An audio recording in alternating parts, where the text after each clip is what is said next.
কিছুদিন ধরে এতই ঠান্ডা পড়ছে যে আমরা সকালবেলা উঠে যে অফিস যাব বা কোনো কাজ করব বা কোথাও যাব কিছুই করব কিচ্ছুই ভালো লাগছে না। চলে এলো শীতের মরশুম এবং আলসেমির দিন। এবার তো সবাই ব্যস্ততা দেখাবে যে আমার আজকে এই কাজ আছে, আমার আজকে ওই কাজ আছে, আর সবাই লেট করে পৌঁছাবে। এটাই তো একদম সত্যি কথা, এটাই। আমরা কিন্তু সব কাজ এবার ডিলে করে করব।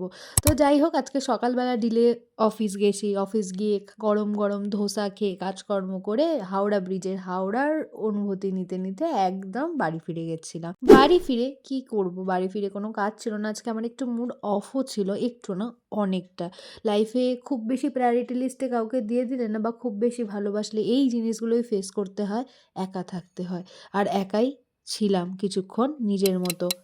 আমি মাঝে এখন এটাই ভাবি, হঠাৎ করে আমি কত বড় হয়ে গেলাম। একা থাকতে শিখে গেলাম যে প্রত্যেকটা মানুষের সাথে মিলেমিশে থাকতে পছন্দ করত, সবাইকে ভালোবাসতে চাইতো, সবাইকে কাছে রাখতে চাইতো। বাট আজ আমি কাউকে জোর করেও কাছে রাখতে পারছি না। আজ আমি কাউকে ভালোবাসলেও তাদের কাছে প্রাধান্য পাচ্ছি না। যাই হোক, নিজের খুশি থাকাটা তো দিনের শেষে জরুরি, তাই না?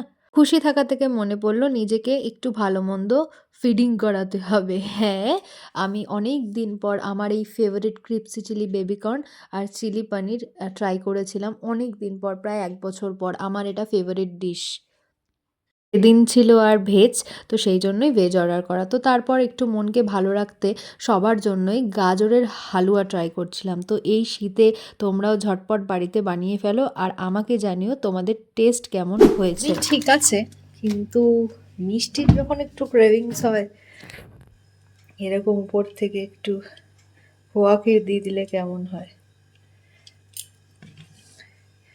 দেখো, কতটা ভালো লাগছে না? তো চলো এটা দিয়ে ট্রাই করা যাক।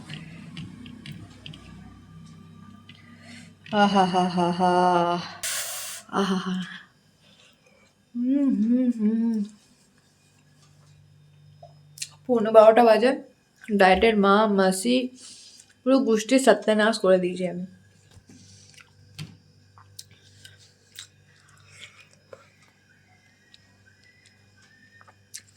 তোমরা বাড়িতে ট্রাই করো, আশা করছি ভালো হবে। আজকের মতো এইটুকুনি, টাটা, গুড নাইট।